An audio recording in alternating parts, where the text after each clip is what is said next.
Yeah, definitely. Well, thank you very much for having me. And, first and foremost, I'd like to say it's always more fun to talk to the super psychonaut crowd in many ways, because we don't have to sort of tiptoe around some of the basics. We can Yeah. kind of dig into it a little deeper, especially because I'm very fascinated by the inner experience as well, and where these places we're going to, and what does this mean about consciousness and religion and spirituality and mental health and, beingness and all that stuff. So, nature reality, all these questions come up when you start diving into these deeper layers that a super psychonaut to kind of be familiar with. So really appreciate that. So hello, audience out there. Hope this is a good conversation for y'all.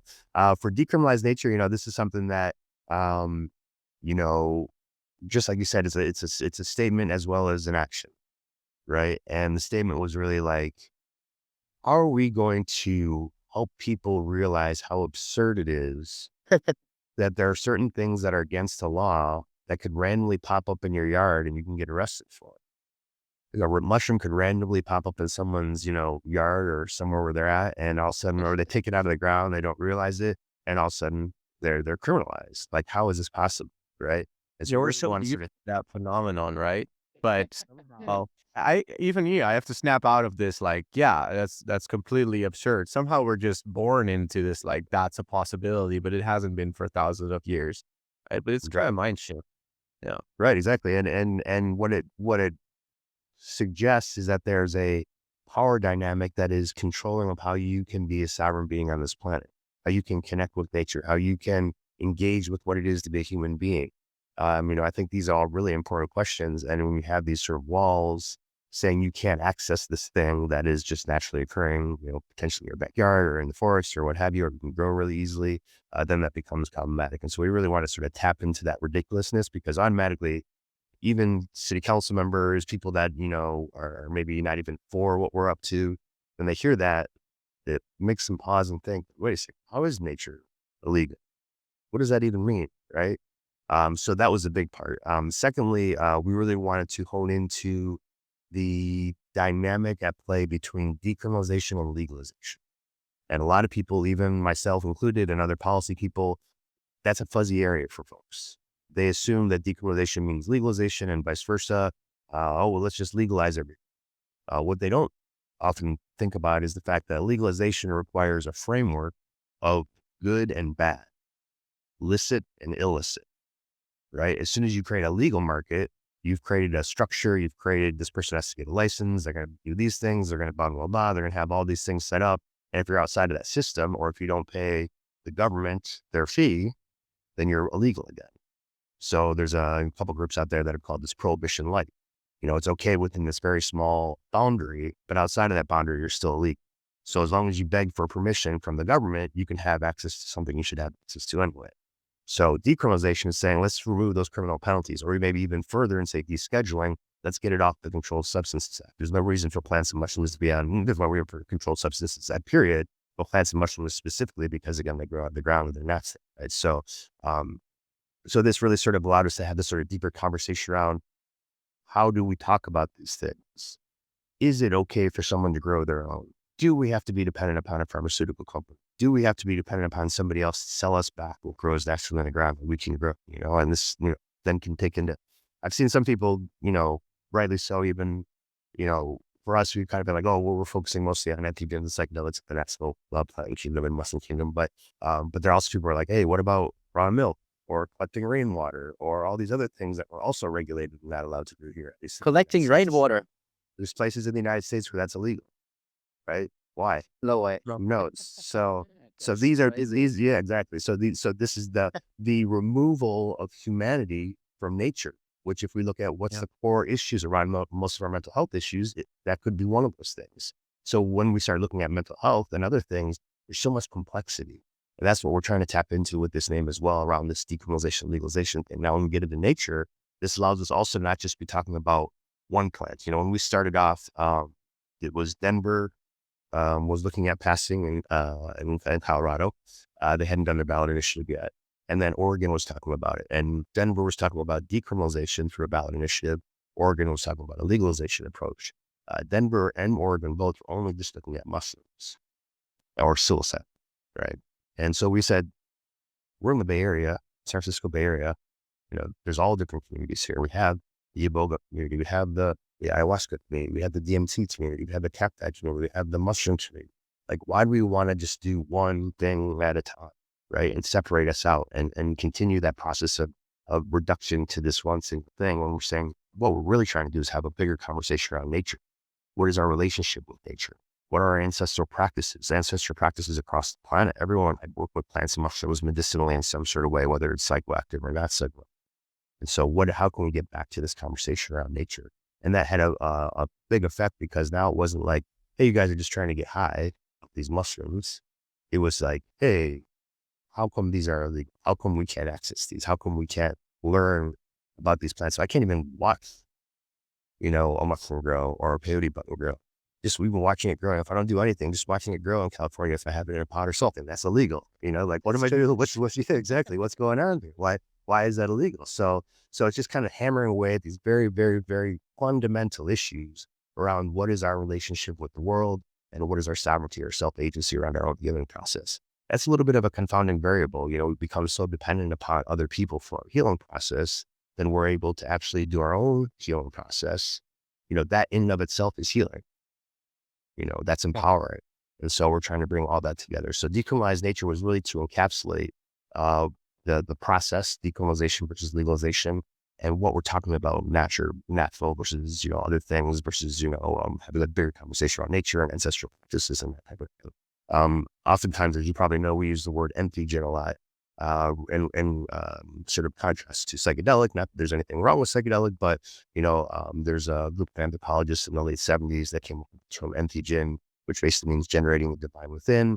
Now there's a whole other side to that as well, but they came up with it because at some point in time, talking about an ayahuasca ceremony and calling it psychedelic was a little dismissive of this long practice of ayahuasca ceremonies that have nothing to do with the 60s and 70s countercultural movement in San Francisco Bay Area, which is kind of what we think about, or psychedelic music or psychedelic art as a particular style, particular vibe, right? And that wasn't really overlapping so well for being able to describe in a simple way, something like an ayahuasca ceremony or a yoga ceremony or something like that. So this term entheogen came around by a variety of anthropologists and such, including Carl Ruff, and basically was to kind of redefine this. Now, entheogen has meant a variety of things, including some synthetics, but it's kind of now meaning more sort of natural, plant-based, mushroom-based type things. There's good arguments for that across the board, but basically, it speaks to this sort of, or has become to mean, this ancient traditions or people that have worked with these plants and mushrooms and other things in their history. So that's what we use, entheogen versus psychedelic. Again, we're nothing against psychedelic, but that's one of the reasons, just to kind of specify these plants and mushrooms. And then another thing too is also, I was talking to somebody who's a religious lawyer the other day, and he was talking about religious freedom in the United States, and saying, at the end of the day, you don't have to go, again, you don't have to ask for permission to be able to practice your religion. As long as you're saying over and over again, hey, this is a sacred practice, that should hold up. You shouldn't have to go beg for your ability to have this right. Right. So using this term entheogen sort of gives a second layer of understanding of what this experience is and all these resolutions. I mean, I tell you what, entheogen is kind of those terms that not many people knew. I mean, in the bubble, people knew about it, but now I'm seeing it in policy, hearing newscasters talk about it, like all these ways that this word It's entheogen easier is to use it in psychedelics. in one way, yeah. I mean, in a way, yes, because we don't have to. I'd rather spend 2 minutes to redefine a word than spend 50 years or, spend, hours trying to unpack 50 years of stigma. Right. And that automatically comes with psychedelics. And then when we're talking about entheogen, also, oftentimes people do stumble over it, in terms of the word. Right. And I have this little theory that it's because they want to say psychedelic. They want to bring all that baggage out. Right. And they can't. So they can stumble over the beginning of the word entheogen. So newscasters, city council members, elected officials, et cetera. So there's kind of this fun thing to watch, this reframing of language, because this is a language game as much as anything else. That's Decriminalize Nature, entheogen. Why we're choosing the strategies we're choosing is because we're trying to get rid of the stigma. With so much re-education we're doing around some miseducation, that finding the right words, and even if they're not necessarily the best choice, it encourages conversation. And that's what we're really trying to do outside of the series of that. So interesting. So you really consciously chose to focus on the word entheogen versus psychedelic. And perhaps that's something we have to adopt as well. So perhaps that I hear it, it could be worthwhile. I like the Um, both. I like the Yeah. psychedelic as well. Yeah. Yeah, yeah. both of them have their value for sure. I mean, I co-founded another nonprofit called Entheogenic Research, Integration, Education about 10 years before in 2011, and I was actually the one that was the most resistant. So I was like, I watch people stumble over that word all the time, and it's maybe people don't know what it is, and they're like, well, let's just do this. And I was like, okay, yeah, maybe this would work in order to start something new. It's a new conversation, and actually, I think we get your typical amount of pushback is with anything. You're going to have pushback around issues, but for the most part, I think it's been really great to be able to redefine things for folks. Cool. So you guys are based in Bay Area. So how are you organized within the country, since you have so many states and so many different laws? That seems kind of confusing to, yeah, Yeah, organize yes. yourself. Yeah, I mean, that's it's definitely been quite a task. This is all 5 years. The double-edged sword of the pandemic is that a lot of people, when it started, were like, oh, well, there's too many other priorities to deal with right now. We don't want to deal with this.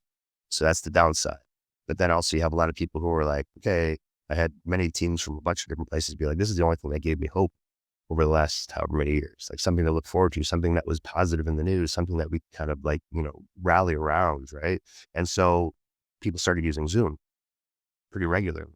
So now I'm able to go and other people are able to go and help out and like sort of, be subject matter experts for, city council members or whatever else. But the opportunity for communication just become regular to do it like this. And I think that helped actually quite a bit. Because if you think about, the pandemic and we still passed all these cities, it's pretty amazing if you think about it. So basically what we do is, we put the word out once we came out, we passed in Oakland, kind of, social media and such like that. It kind of just exploded. Our model is something that was really easy for people to get. We packaged it up really nice. Here's the template. Here's this, the city council resolution. Just change the names. It's now been vetted by all these city attorneys' offices. You're ready to go. We do consultations. We do orientation meetings. We meet up with city council members, all this kind of thing. And then each of these different groups has a local leadership that gathers their community there. Because at the end of the day, Olympia, Washington, we just passed last week. They're going to know the conversation in Olympia a lot differently than I am here in the Bay Area, or someone in Detroit is going to speak to a different type of community. So to have that local leadership really push forward. And then what also is great about that is it's not us doing it, it's the biggest concern around movements is you have a head figure that all of a sudden that person disappears and the whole thing fizzles. By encouraging and empower local leadership all over the place, now we have a really strong grassroots based movement where if anyone falters, someone else can help. There's someone else in that region that can hear, et cetera, et cetera. So that's been really great. So the way that we've been doing is just kind of like, getting the word out, doing the orientations, having local leaders kind of work things, build things up. And then from there, talk to the city council members. We go city, county, state, obviously federal is a ways away. Federal cannabis is still federally illegal. A lot of times people say, oh, well, it's still illegal at the state level, what you're doing on the city. No, because we focus on the city. And I'm like, yeah, well, cannabis is still legal on the federal level, but you don't see, cannabis, feds coming in and busting down cannabis shops or anything like that. Yeah. What we had to, at the end of the day, what we're trying to say is like, where are you coming in contact most with local law enforcement? Sometimes people are in county areas, so they're going to have sheriffs. Then that's a county level thing we want to do. But most of the time, if somebody's going to be knocking on your door around this issue, it's going to be local law enforcement. And to their credit, while there's been some back and forth and there's been, obviously a shift in perspective that needs to happen a lot of times with police chiefs, almost all of them are willing to work with us, willing to learn more, trying to figure out what's going on, wants to do what's best in the community. And almost all of them are like, trust us, we have better things to do than go after people. And that's even what was said in Olympia, And so I was like, okay, well, if that's the case and you're not really resting any of it anyway, it's an unspoken rule, then let's make it spoken. Let's just put it in paper and make sure that everyone feels comfortable and safe about this, where we can all work together now instead of feeling like we're kind of putting one over on each other. So I think this is a really important part of that is, getting the law enforcement, the police chiefs and things like that on board with that local DFM. And, but Would you expand to Europe at a certain point? we have some teams in Europe. Oh, Yeah, really? we do. Listen, no. It's a different approach though. That's because what we're doing here is a little bit of like a loophole to some degree, where it's like we have to say where we can't at a city level change state law. We can't at a city level change federal law. What the power of the city does have is where is the budget going and where are our priorities. And so the city can say, we don't want to put any money in this for our budget. We have other things to do. We don't want to set this as a priority. We have other things to do. So, so that's kind of what we do here locally to make that happen. Sorry, you're in and out a little bit here. Am I still? And then in Europe, it's a different approach Yeah, because so thank you, yeah. yeah, because what I know in Amsterdam, close to our house, is a coffee shop, the biggest coffee shop, and it's called the Bulldog, and it's actually an old police station. So when you go in, you have the bars on the left where the people had to register, and then we have cells, and there's actually photos of old police chiefs inside this, and it's kind of a big icon for the city of how we changed and how I think it was the 80s or 70s, the government or the local government decided not to criminalize people who smoked weed, right? And then I think they even received letters from other countries, I think it's particularly from Switzerland, of police chiefs asking, are you guys crazy? Are you really not penalizing people who smoke weed and do mushrooms? So it has been quite a shift in Europe. And is there a difference between the U.S. and Europe in a cultural and in a policy way of how you want to Um, instill change? Yeah, so I mean, again, in a policy way, I think that's where, I mean, maybe Amsterdam's different because it sounds like the local government did very similar approach there. In other places like the UK or whatever, it's like it is about who's funding the law enforcement. So, for example, in the UK, law enforcement is nationally funded, so it has to now go through the federal government or what they would call the federal government. So that's just a bigger ask, a bigger step. You got to deal with more money, you got to deal with more all that kind of stuff. It's not as local or community based. Again, maybe Amsterdam is the place to do this as a model. I'm always asking folks that are in, because we've had folks from Spain, France, UK, Luxembourg, like a whole bunch of places out there are looking to see how can we make this happen, right? That's like fun. The weird cannabis law here in Amsterdam or in the Netherlands in general? About mycelium is okay or whatever, or the Yeah, those are with okay, but not. yeah, exactly. Or also with cannabis, that the cannabis, the coffee shops can legally sell it, but they can't produce it. So still, up until right now, it's changing at this very moment. There's the first trials to produce uh, n- cannabis grown in the Netherlands, but up until this point, all the cannabis being sold in the coffee shop comes from the black market as well. Is being bought behind closed doors and then sold legally to the public. So up Wow. until the point it enters the coffee shops, it's illegal, and then it, it turns legal, and then people Yeah. can legally buy it and consume it. Wow, that's amazing. Yeah, and, I mean, in general, Europe has had I mean, much more progressive policies regarding this. Obviously, Amsterdam is what, us here in the States know about a lot. Spain, I don't think they ever criminalized substances, but there's still some weird stuff going on there. And then I remember I went to go see a Worlds of Consciousness conference in Basel, Switzerland in 2000, I think it was. I actually met Albert Hoffman before he passed, Oh, briefly at the Stance, right? amazing. So, yeah. So, Bobo, when I was there, I went into the head shops there in Switzerland, and someone's like, "Oh yeah, just go into the head shop and ask for a doof set," which is like a smell set, right? And a smell set is like an incense set. So you can go and you can buy cannabis as incense, and you're supposed to poke holes in it and throw it in your sock drawer, but everyone smokes it. Or you buy fertilizer, which is mushrooms. Yeah. So they were just calling it different things and different use packages. Even here, they have this whole thing with cannabis seeds. They call them genetic souvenirs, right? Because you're not supposed to plant them, but if you do, but if they're genetic souvenirs, they're going to hold the genetic package. So there's all these other weird little ways that people have been kind of playing with these ideas to get things out. I don't know what the current model is in terms of Switzerland and all that, but yeah, I mean, I think that's maybe another thing. Now, police chiefs, that's I think where there's some interesting, if there are people that are supportive. I know that in the UK, there was one police chief that had said, basically, I'm not going to go after people with cannabis in my area. Right. And so that didn't effectively decriminalize it. But the only thing is the next police chief comes in, you got to get them to do the same thing unless you get it written in paper. So, so you do see some of that happening in the U.S. where a sheriff will say, no, we're not interested, or a district attorney, public, attorney would say, no, we're not going to prosecute anymore. So that happened in Washtenaw County, Michigan, which is a county where Ann Arbor, where the University of Michigan is located. And so that can happen there. Again, it's just trying to figure out exactly what the pathway is. I know it's possible. It's got to be possible. It's just getting that sort of buy-in from the people who are making those decisions, which is at the end of the day what we're trying to do, educate those folks.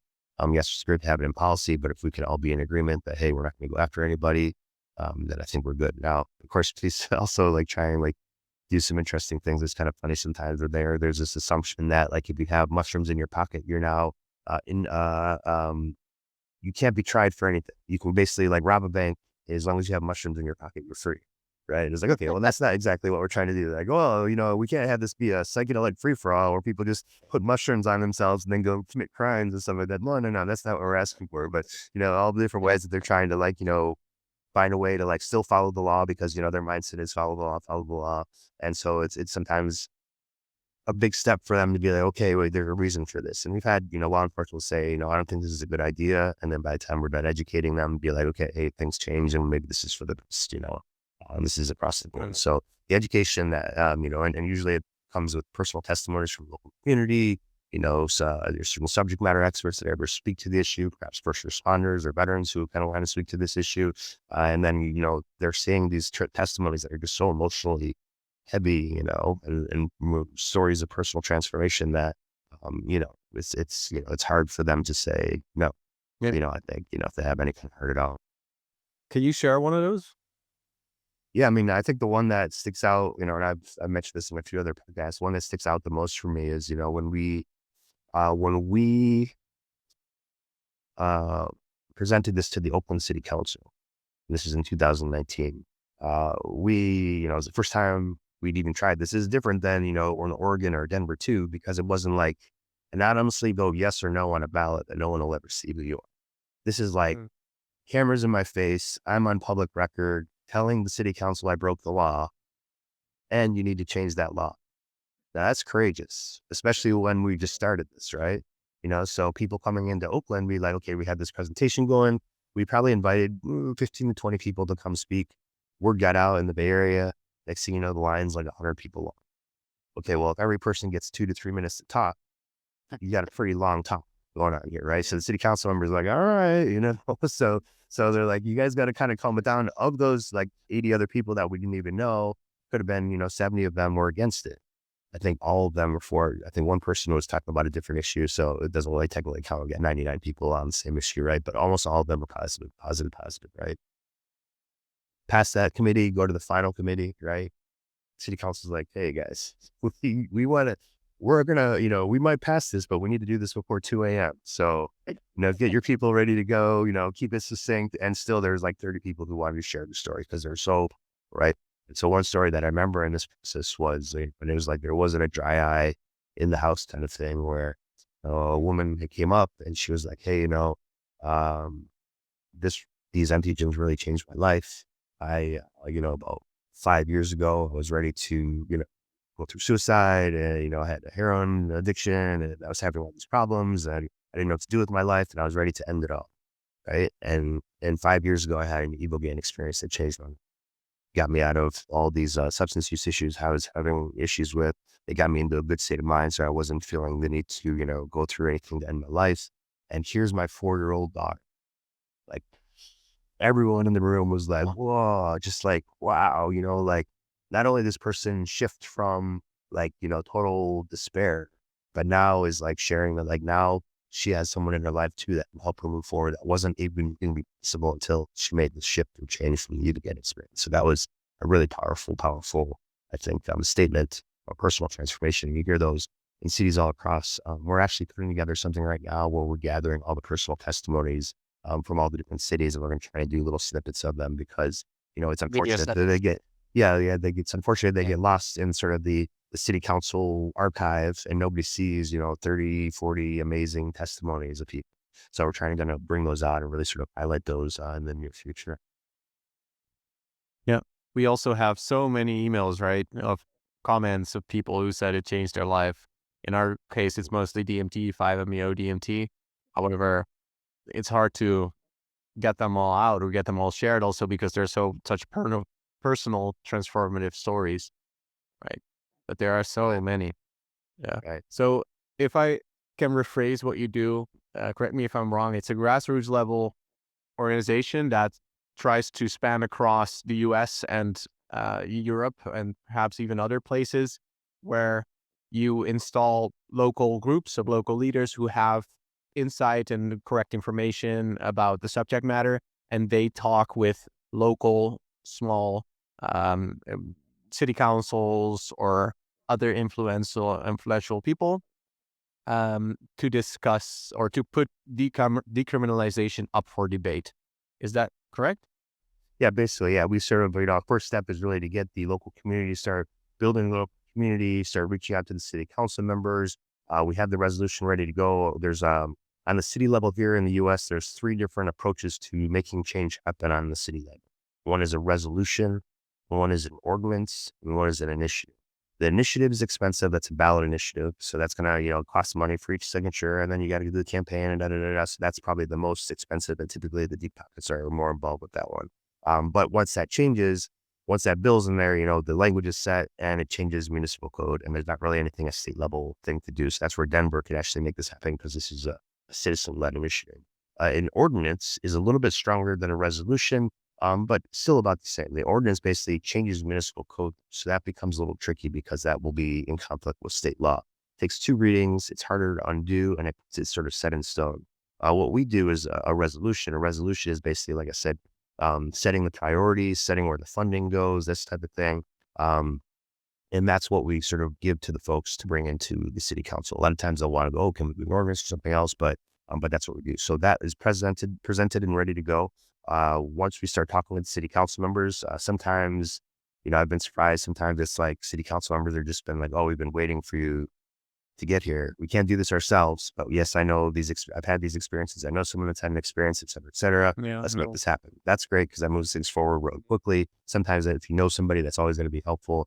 Other times it's just kind of spinning your wheels, trying to get those first conversations. We have just had some really great conversations with some folks in Chicago. Chicago's been a very interesting story too, because we passed it for half a day by an accident, and then COVID happened and shut it down. And the reason being is there's in Chicago in November 2019, we had it went through the consent count, right? Which is sort of the first thing, like, okay, we consent that we'll talk about these issues, right? And so somebody on the first day of their job was like inputting stuff into the computer, and so they put adopted instead of consented. And so the next morning I wake up and like Irwin and all these other places are like, Chicago just passed. And we're like, what? Chicago passed? What? We was a consent calendar. So for like a half a day until they undid it, basically. Somebody did a mistake in the computer. That's wild. But Right. And so, and that just speaks to this, again, the silliness of the law. So you must have so much resistance from these people as well, right? And we discussed this already, that psychedelics or entheogens or you're changing a certain word to make it more acceptable, while psychedelics have had such stigma and such resistance. So you're fighting a very hard battle. Trust me, we also know this battle. We're getting constantly banned, and right now our payment system got banned because they said, oh, you're doing something drug related and you're in the category of firearms, porn, and drugs, and people don't quit. It's absolutely always a battle. And perhaps we can learn from you, like, what are strategies that you use to conquer these hurdles that you're facing?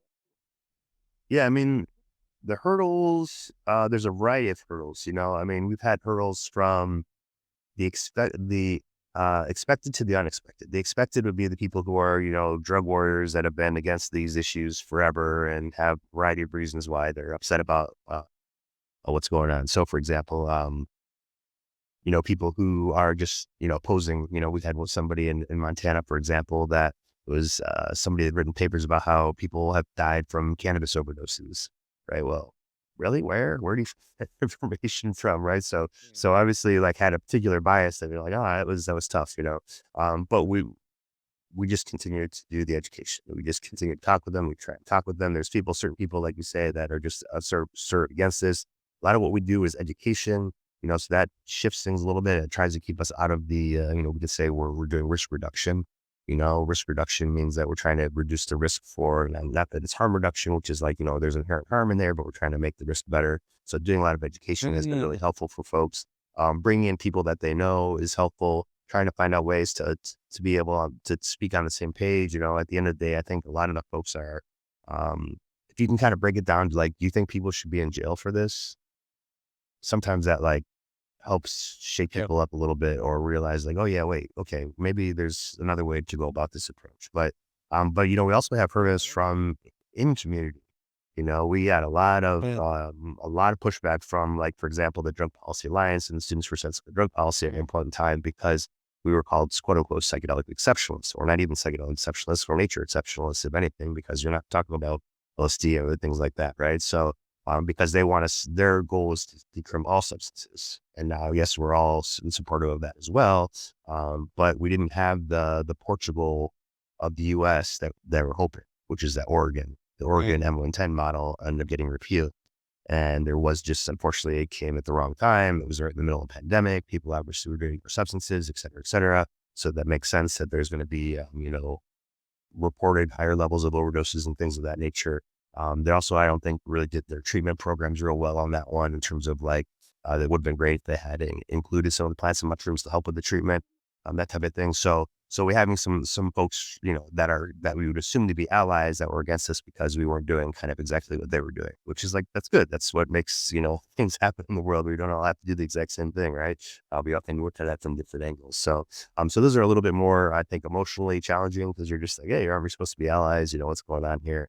But they have their own agenda. They've been working on policy for 30 years. And here we come along, a new group, and we pass more policy in more cities than they passed in 30 years.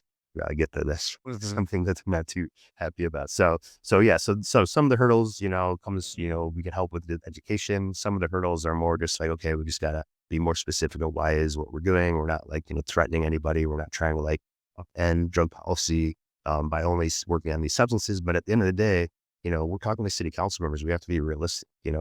City council members, plants and mushrooms are not threatening for folks a lot of times. You start talking about even LSD. Oh, that's that acid stuff. Or, it's not this, heroin, like there's all these other things that they're, with a few exceptions here and there, most city council members are not prepared to go there. And that's who we're trying to convince. If I talked about it so much professionally or like through Decriminalize Nature, did you sort of come professional as well in a private setting? Let's say you have to talk about it with like the grandma of your girlfriend or so. Like I guess you got to be involved in a lot of conversations about psychedelics, just randomly in your private life. Did you formulate like a perfect pitch that you just have ready for people in your surroundings? Or Yeah. Yeah. I mean, I think that's something that has sort of evolved over time. And I made this sort of really definite decision a long time ago when I started doing my dissertation, because I wrote my dissertation on ayahuasca archetypes transformation and how to help people with integration. So what's the big, I don't know if this happens in Europe, but at least in the States, like the big question everyone asks is, what do you do for a living? That's like, hey, hi, what's your name? What do you do for a living? How's the weather? That type of thing, right? I mean, psychedelics? right. I mean, for a while I was like, oh, psychology or consciousness studies or transpersonal psychology, which is all true as well, because that is kind of the core of what I'm looking at. And these are sort of the tools or the beings that we're interacting with to get to these deeper states. But at some point in time, I was like, I'm kind of tired of tending. I have all these opportunities to practice. It's in the line at the grocery store. It's next to somebody on an airplane. It's, going down the street, just talking to somebody. It's, being in a sauna, somebody sitting next to you, all these different conversations that can come up and people can hear, right? And it's a good opportunity to practice. And I think that's actually helped train me to be able to say, like, who's this? Because the key is there's 20 different ways to explain it to the person in front of you. One or two work. Figure out what those two are.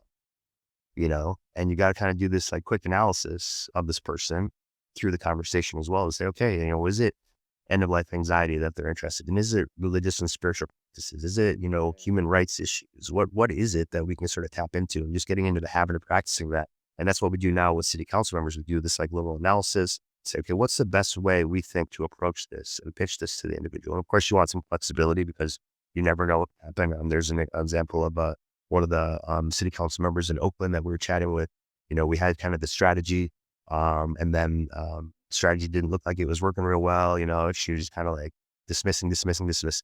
And then the last person that came to talk, was an elder surgeon, and he was dealing with end of life anxiety, and talking about that issue.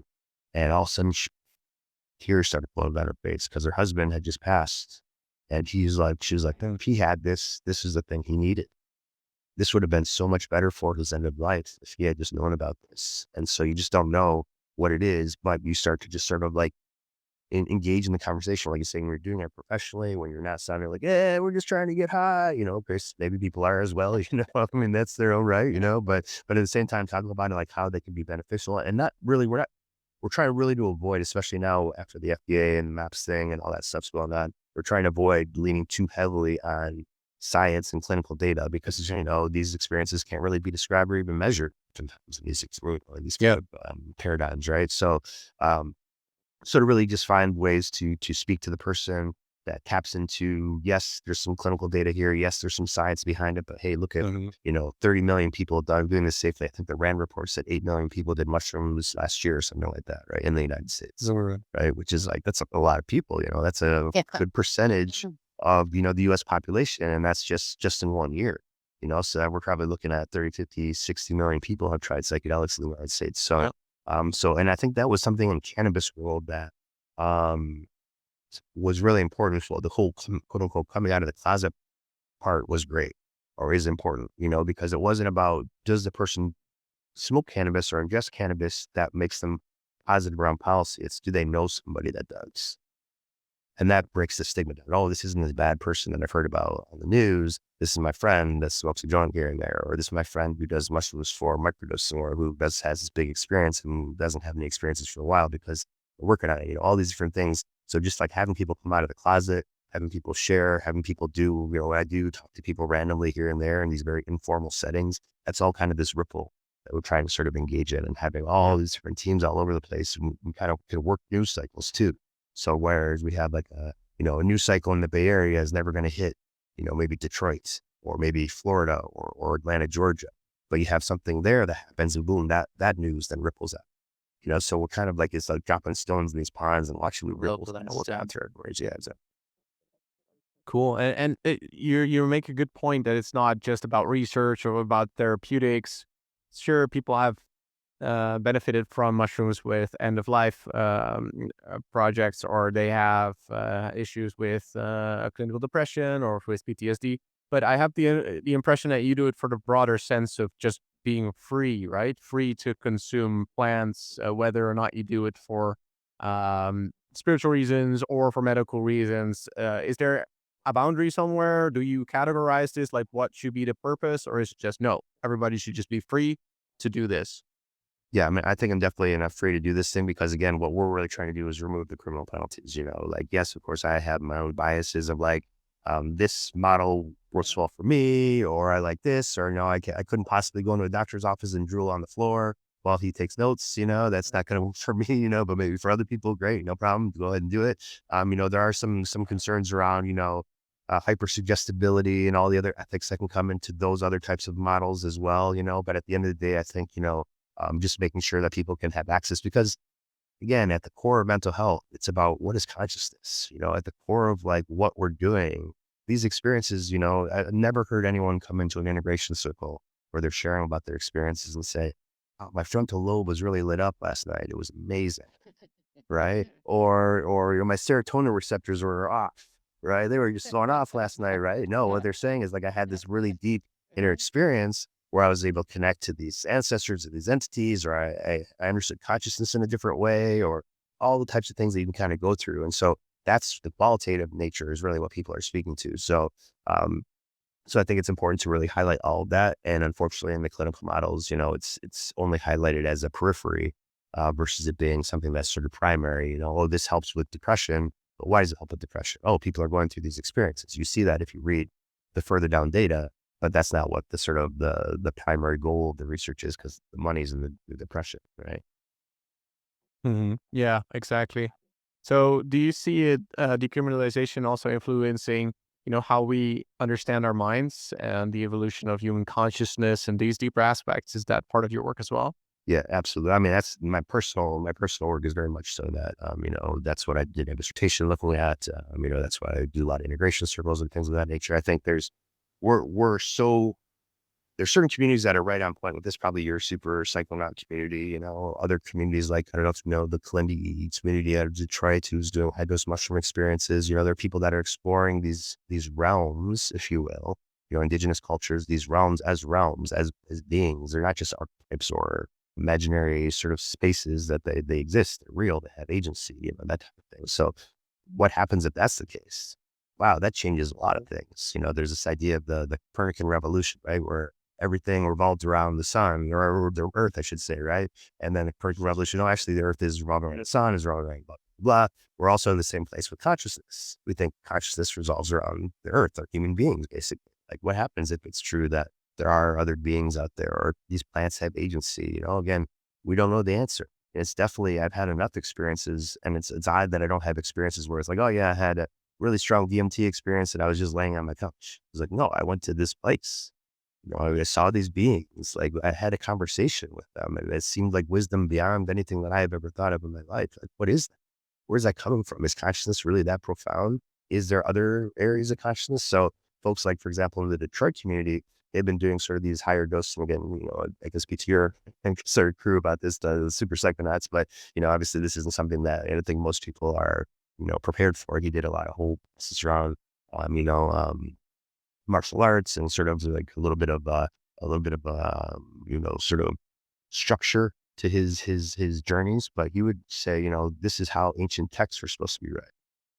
You know, we're reading them with our 2D eyes.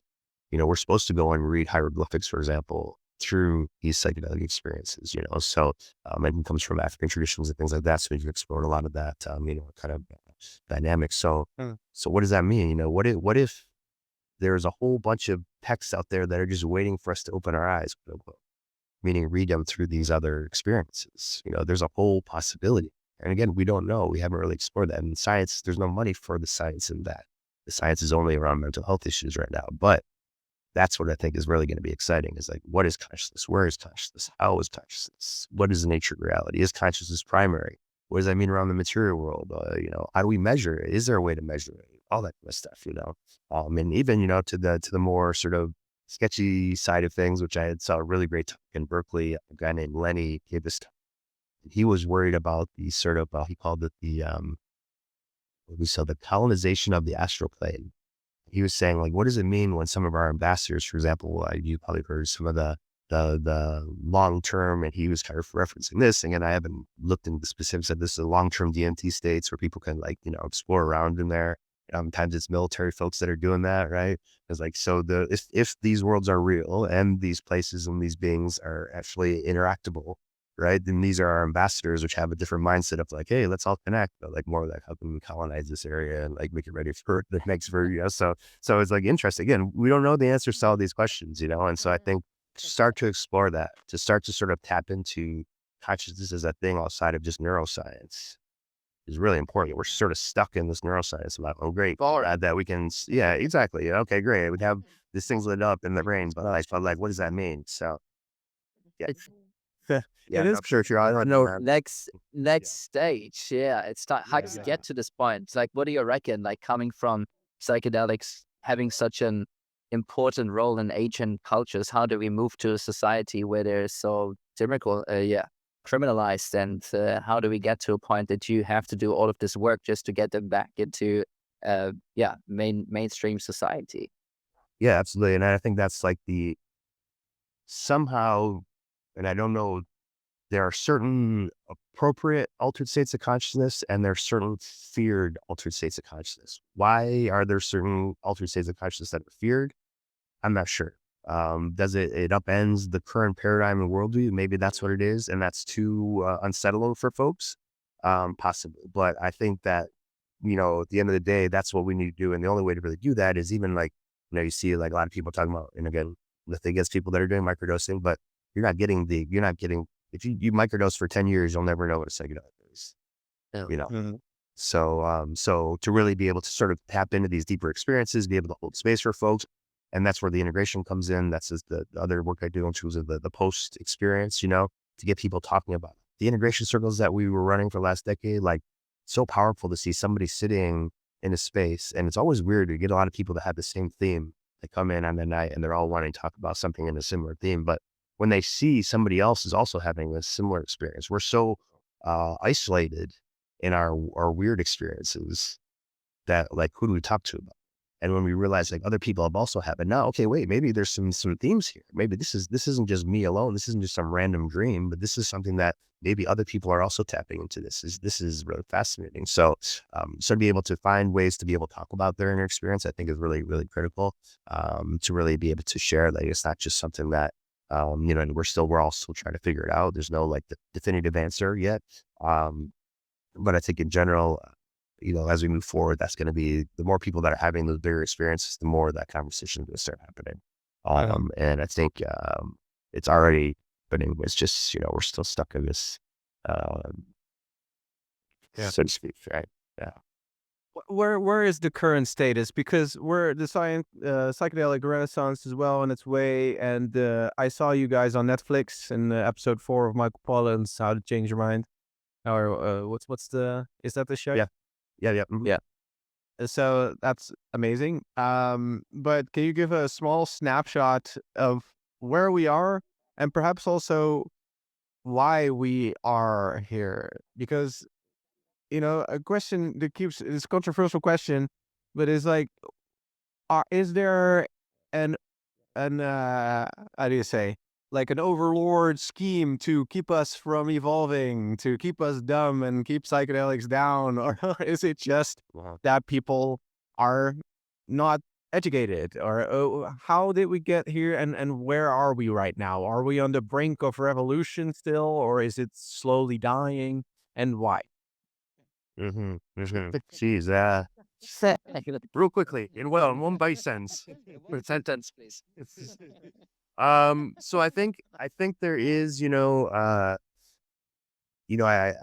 I speak to some friends of mine who are in the medical community, and I try and have some of this conversation, and they oftentimes are very invested in what they've done. And so they take things very defensively, in terms of like, oh, okay, well, when I say, hey, there's this system in place that we're all participating in, it's not you as a medical practitioner, but it's a system which is based upon, oh, you got to go into the stock market. Oh, if the stock market means you profit at all costs, well, it means you're going to cut corners, which means you got to do this, which means you got to do this regulation, this, synthesis, this thing, da, da, da, da. And next thing you know, the system has boiled you down to this thing that's super controlled to make, and so, and again, people do their thing. That's great and all. But when you start doing that, then you sort of getting out of like experiences for experiencing. Right. So I wouldn't say necessarily that there's obviously there are people, I think, that a lot of these insights from these experiences are how do we live life differently? If we come from a place of source, do we really need to be buying things? There's a lot of people who might say that perhaps this is bad for a capitalist system because we don't need to prove ourselves by buying the next brand new car. We can just say, well, I had a big experience last night, and you feel pretty great on that, Yeah, I mean, So those types of things. these substances do dissolve power structures and different and models, right? It dissolves our model, and yeah, the people around us, the society wants us to play within the model, right? Right, exactly. Yeah. So in terms of that comes, if we can do more education, that should at least help for people that are sort of open to the idea. Are we on the brink of revolution, or are things dying? I think uh, we're always on the brink of revolution. That's the joke, right? That's the cosmic joke, right?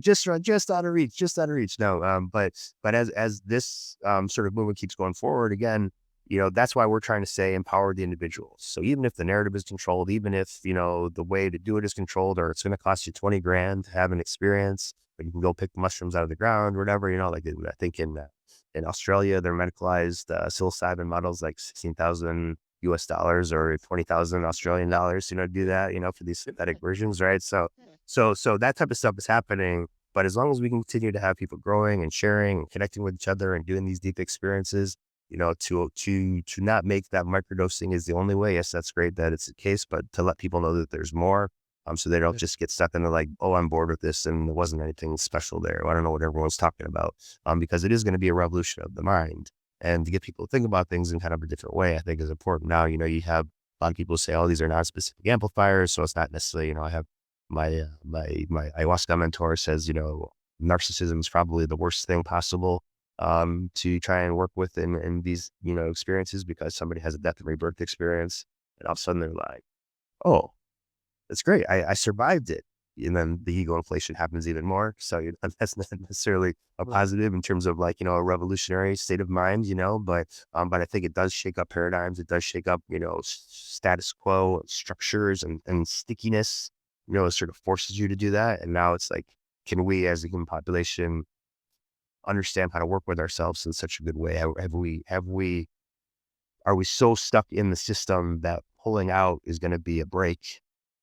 Or can we easily sort of dissolve that, as you're saying, into some new thing that allows us to still be figuring out how to get out of the system we're currently in that isn't really healthy for a lot of folks, while at the same time allowing us to explore new ideas, brainstorm new, approaches to life and all that. So that's a good question. I don't know if where we're at in that process. I'd like to say that we're getting closer towards, moving things forward in a revolutionary way. Even just reading something, I read something in the Rolling Stones the other day, again, has its own biases because it still puts it in a gatekeeping model of these sort of religious structures, but saying like, oh, medical is something like, I went to see medicalization and I found God or something like that, right? So people are like, having to expand, like what is, even that is interesting in a positivist worldview, which is like, it's only exists if it's measurable mindset, or reductionist worldview, where everything is just very easy to sort of, put in our hands, so to speak, right? But when we're talking about these abstract consciousness experiences, that's going to sort of blow those minds open in a big way and not force us to have to be stuck into that system. So that's what we're pushing for, hopefully. And of course, I think that there's always the response we hear to something like that is like, oh, we don't want to Timothy Leary this thing and blah, blah, blah. And like everyone blames Timothy Leary. And it's like, why doesn't anyone blame Nixon? Everyone's talking about Timothy Leary, and Nixon was the guy who criminalized things. So anyway. What do you think will happen to the world if it got more decriminalized? Would Yeah, I mean, decriminalize nature still be in place? Would it still exist? yeah, I mean, if it's been decriminalized all across the world or descheduled, I guess at that point in time, hopefully that would be the case. Then yeah, we would, often the times when we're in our different level, city level stuff, we tell the folks to build an educational organization for after, plant libraries. I'd like to see, farmers markets. I would like to see places where people can consume together. That's maybe like it's open all night and it's, different rooms doing different things. You can kind of go there and have a safe space to have these experiences with other people in community.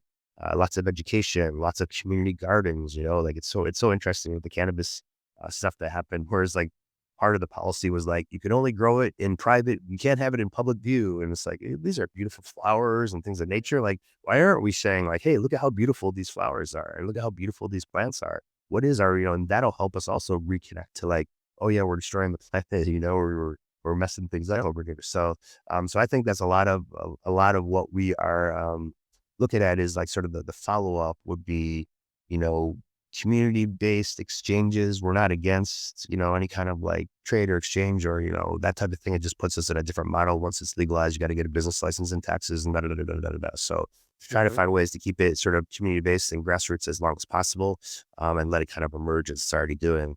That would be kind of a goal for me, or I would hope to see. And we're trying to put even together a little school out here, a school not for training people how to sit for somebody, because that's like 2% of the people having these experiences, but 98% of the people are like, what just happened?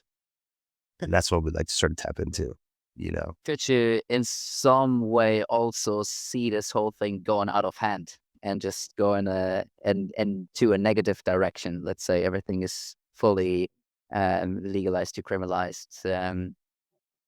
Yeah, I mean, as of 50 years ago, there was no laws against a lot of these things, and so, yeah, I mean, the 60s and 70s, you could say it went out of hand or what have you, but everyone's still surrounding, of course, we see those people are in positions of power currently, so maybe it goes out of hand 30 years down the road or something like that.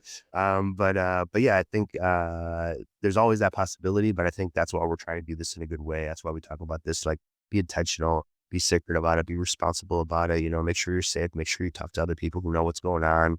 Everyone's had a difficult, challenging experience here and there. To have some people to talk to afterwards about it, that can be really helpful. And I mean, a lot of times people are like, okay, that wasn't for me and I'm not going to do it anymore. Okay. Well, it's not like we're shoving this down everyone's throat. And I think that, to me, would be the bigger challenges. Is you hear a lot of these sort of pharma companies who are like, oh, we have 300 million people across the world that suffer from depression. We're going to give everybody psychedelic. I'm not sure if that's the best idea, because I've had experiences where I become more depressed afterwards. I realized like, wow, how beautiful everything could be. And here we are back in this world where maybe people don't care so much. And so that can be very depressive. So we'll try to find situations where it's an organic emergence versus like, sort of forcing everyone into it, or finding it as like, this is the cure for this thing, and that people are dependent upon it. And all of a sudden it doesn't cure them the way they hoped it had. And now they're even more depressed as well. These other types of things can happen. So that could also be a problem. And we also heard that a lot in terms of like when we were getting some pushback in the beginning, like, oh, if you guys decrim, this is going to be bad for the FDA trials. I was like, actually, the problem with these FDA trials is you got a microscope on what's going on, and anything happens there, it's going to mess us up for decrim. And now here we are, decrim, has been moving along, pretty well. Now the FDA trials have failed. And now everyone's like, we're hearing from city council members, oh, we heard the psychedelic trials didn't work, blah, blah, blah. What's going on? Actually, it was MDMA. It's something different. We have to kind of explain all that. But yeah, even that kind of dynamic shakes out in terms of like, where is the locus of action? Yeah. And maybe if we can kind of shift that locus of action back into the grassroots, then maybe we won't have as big of a concern, because again, you do have to worry about hypersuggestibility. You do have to worry about the fact that I heard a senator in Kentucky say that, oh, what we're going to use Ibogaine for is to make soldiers more ready and more lethal. Like, wait, what? Yeah. That's not what anyone's ever told me about regarding this type of thing, And so when we had this veteran conversation coming in, we talk about war stuff, we talk about people saying like, oh, we're going to put this on the front lines of Ukraine so that people could be more soldier ready. That's where it can go. Or you have DARPA who's saying like, hey, let's try and remove the psychedelic side effects and just have this be this thing. Now, I'll tell you, that could be good for maybe people with like neuroregenerative stuff or Alzheimer's or those different types of things. You don't want to give them big experience, but their idea is like, this is a side effect versus it being the primary function, So Exactly. there's a lot of ways these could go, but hopefully we're going to continue with podcasts like yours and people doing good work all across the place, all across the world, that hopefully we'll be able to sort of right the ship, so to speak.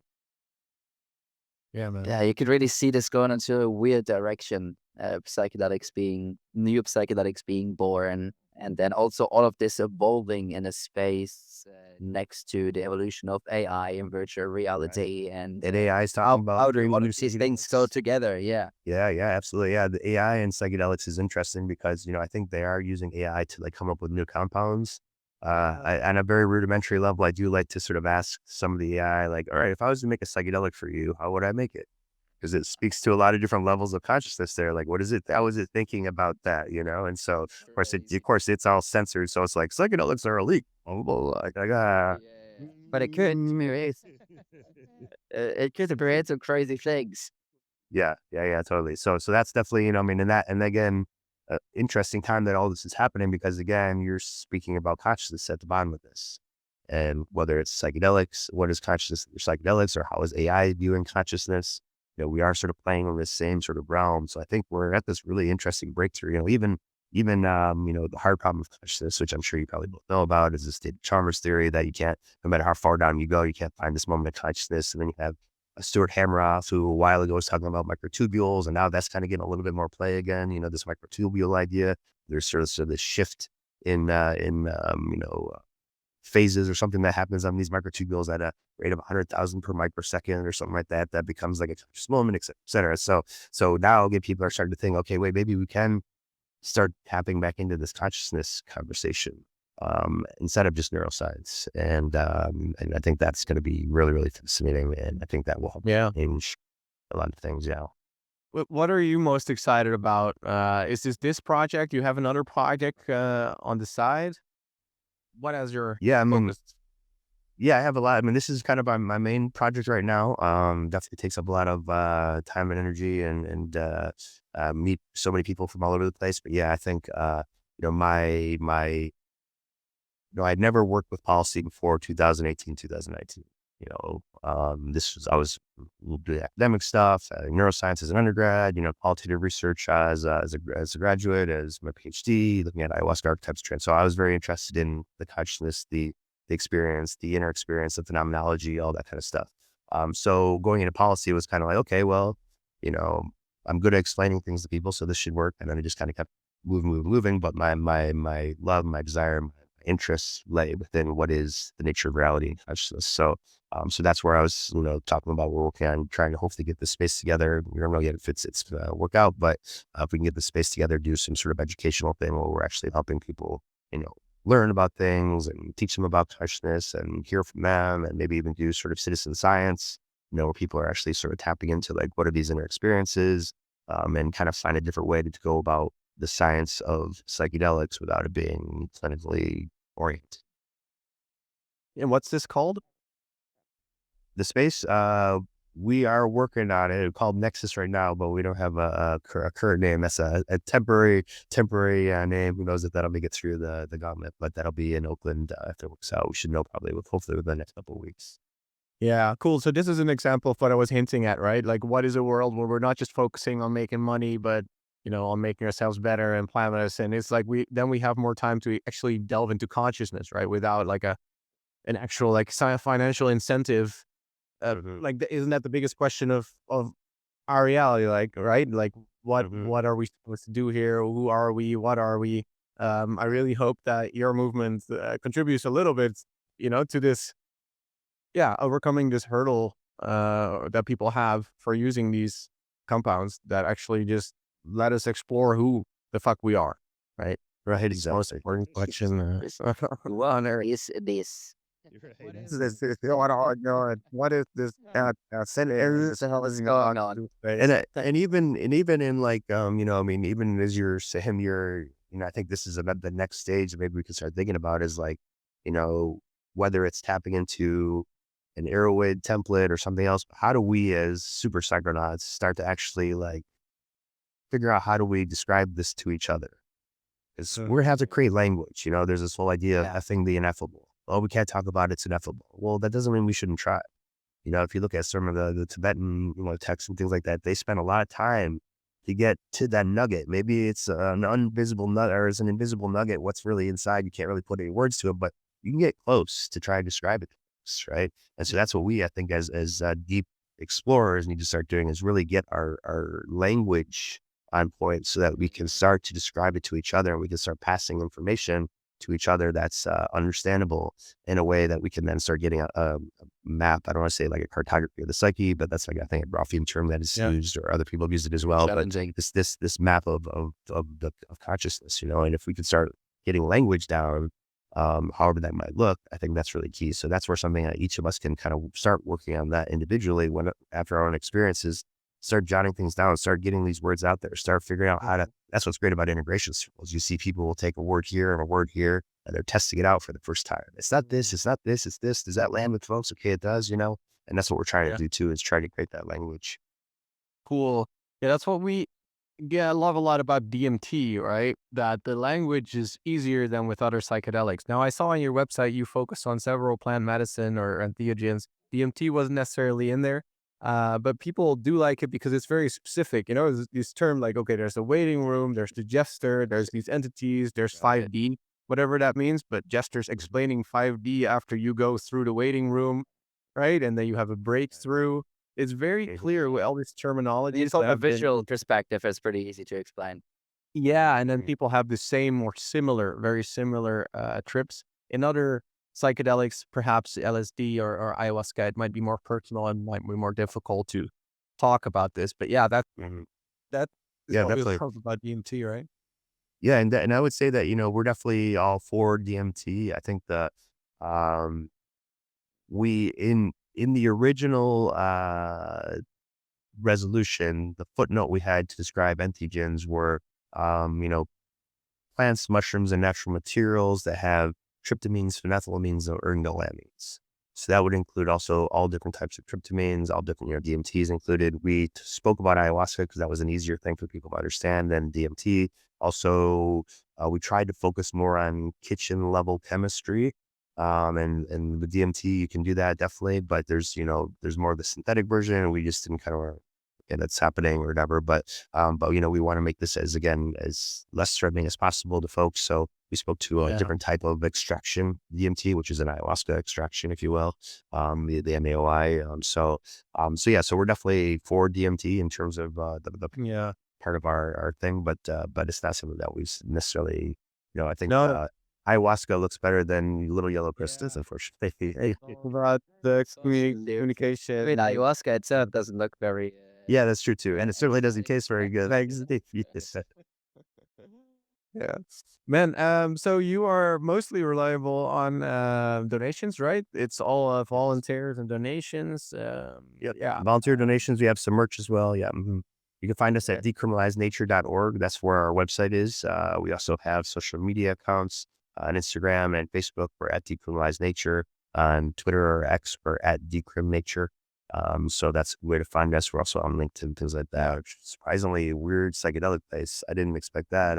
What happened is LinkedIn all of a sudden people are talking to psychedelics everywhere. Used to be like, oh, you don't want to touch on your psychedelic stuff. This is a business thing. Now it's like everyone's talking about it. It's like kind of weird. But so we haven't really dove into that fully, but I do enjoy reading some people's synopses here and there. But those are a way to contact us. Email us. If you're in the States and you want to sort of make policy happen. We really want to help you out. We do an orientation on the last Tuesday of every month. We've probably given orientation to about 70 different teams this year already. So again, this is an election year. It makes it a little bit tricky. I think people are a little hesitant around election time to be jumping in fully on this, but we're doing all this sort of legwork to start talking to them. We expect 2025 to be pretty amazing. We passed 2 so far this year. Ypsilanti at the beginning of the year and Olympia just recently. There might be 1 or 2 more Washington state cities that are passed for the end of the year, and maybe someplace in Montana. We're really interested in is getting in places that are sort of little deserts, if you will. So like, Georgia or Northwest Arkansas or Alabama or Mississippi, places you wouldn't necessarily expect to be having this conversation to have the conversation. I think really shifts the dynamic because a lot of detractors will say, oh, this is just happening in college towns, blah, blah, blah, blah. But actually the conversation is happening in a lot of different places. It's just always easy to get through certain city council members. So it's really great to see how this movement is growing. And like I say, all over the place, globally as well. So we'll be happy to help out however we can. But if they have any financial contributions to help us with our project, of course, that's always great. I really appreciate you offering some support as well in this beautiful project they have going. Of course, if it's so important, like it's hard to put it into words how important it is. We're really grateful for what you're doing. Yeah, thank you. Yeah, and it's like like the logical small hurdle to overcome is just decriminalizing. And I know the world has a long way to go, especially in Africa and Asia. Perhaps there's somebody from Japan now listening, and they're like, "Oh, what the hell am I gonna do?" But maybe it's worth to either donate to Decriminature or perhaps send out an email and see, if you can start something in your area, because this is a global movement, and I think it's extremely important to first not penalize exploring consciousness and what life is all about, because that is an impeccably important part of human nature itself. It's just discovering who we are. Absolutely. And I think also we're really tapping into the U.S. because I think part of why the world is in this really bad drug policy approach is because of U.S. influence. Right. So if we can start, exactly, it's us. We're trying our best. We're trying to fix it, everybody. So helping us out here, I think, that's why we have people coming from Europe to ask us, hey, how do we do this here? We had, somebody from Russia downloading, graphics packages. We have people from, say, Chile's that reached out to want to do some art for us. So this is becoming a global conversation in many, many different ways. Lots of people in South and Central America as well. So the more we can get the conversation going here, I think that just keeps and that's what's beautiful about these city level approaches too. It takes a while for a state to kick in. It takes a really long time for the feds to kick in, but we can do 2 or 3 cities every year. Or, one year we had 8 cities, I think, that passed. I think that was the best one we did. So, that's like once every couple of months. So it's just constantly getting hit with people like, yeah, oh, wait, oh, another news story. Oh, wow, people are changing their minds about this, right? So the more we can do here, the more it'll kind of ripple out and help everyone, I think. Well, I applaud what you guys are doing and keep up the incredible, important work. It's thank you very much. absolutely important, and I love We're your following every step of that. Yeah. Okay, fantastic, right? And now, as of now, we're gonna donate a small percentage of all the products that we sent to this movement. Although, it's in the U.S. largely, I still think it's incredibly important. So, yeah, again, thank you so much, and thank you so much.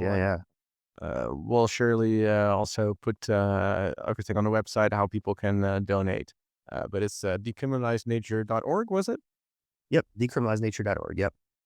Okay. And we're going to be going through a little bit of a website design shift in the near future. hopefully within the next couple of weeks, but I'm not sure. Is this podcast coming out soonish, or might be a minute, or? We don't know yet. That's always Okay. up to you, Sebastian. Okay, so you might have a new website, but it'll still be at the same Decriminalize Nature head over URL. That's fine. But the video on there is pretty cool. I like it. With That was done by the Steiner brothers. Yeah, by a gentleman out of he was out of Southern California. He's in Georgia now. Does really beautiful work. Did also, if you go on our Instagram or YouTube page, he also did this really great piece about limits. For some reason, there is this push for limitation. We're really strongly against limits, being like, okay, well, at 1 ounce you're okay, but 1 ounce and 1 gram you're now a criminal or a felon. Yeah. Right. And so we're trying to say, hey, there's no reason to have the cops be like, when can I arrest you now? So we did this whole little piece around sort of limitations, especially when it comes to nature. I can have 10,000 tons of poisonous mushrooms in my basement and no one's going to say a thing about it. Right. But if I have 1.1 gram over mushroom, then all of a sudden I'm in trouble. So yeah. Yeah. That's a good point, actually. Limitations, yes or no. Yeah. Yeah. And on the city level, no one's asked. It's mostly been state level and federal level where the sort of the corporate interests come into play. Yeah. Like with psychedelics, it's such a thing, like you can take, 10 grams of mushrooms, so probably you just, beam as, you're just feeling like God for hours. And then you're probably like, let's not do that for half a year. Right. Exactly. Yeah. Yeah. But even like, I mean, like people grow if they're growing their own, like, it's like now you're getting penalized for abundance, right? Nature wants to be abundant, and we're saying, oh. No, when is it enough to arrest you? That's Yeah, right, a little exactly. moment. Exactly. Yeah.